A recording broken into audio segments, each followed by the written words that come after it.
ఉదయ్ కిరణ్ ఈ పేరు వింటే చాలు మనసులో ఏదో తెలియని ఒక బాధ.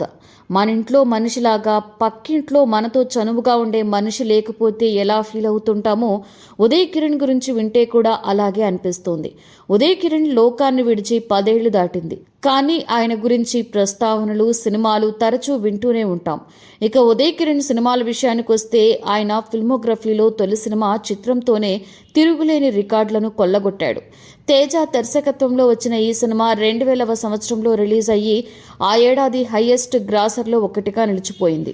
డెబ్యూ సినిమాతోనే ఉదయ్ కిరణ్కి తిరుగులేని క్రేజ్ వచ్చింది.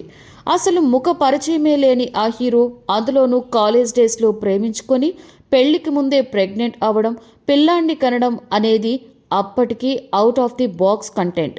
అలాంటి కంటెంట్తో వచ్చి బంపర్ హిట్ కొట్టడం అంటే మామూలు విషయం కాదు. ఈ సినిమా తర్వాత మళ్ళీ తేజ దర్శకత్వంలోనే ఉదయ్ కిరణ్ నువ్వు నేను అనే సినిమా చేశాడు. ఆ సినిమా మాత్రం ఊహించని రేంజ్లో హిట్ అయింది. ఉదయ్ కిరణ్కి స్టార్ స్టేటస్ను తెచ్చిపెట్టింది. రెండో సినిమాకే ఉదయ్ కిరణ్కి కటౌట్లు సైతం వెలిశాయి. అదే ఏడాది విఎన్ ఆదిత్య దర్శకత్వంలో మనసంతా నువ్వే అనే సినిమా చేశారు. ఈ సినిమా బాక్సాఫీస్ దగ్గర కొల్లగొట్టిన రికార్డులు అన్నీ ఇన్ని కావు. ఈ సినిమాతో ఉదయ్ మార్కెట్ ఒక రేంజ్కు వెళ్ళిపోయింది.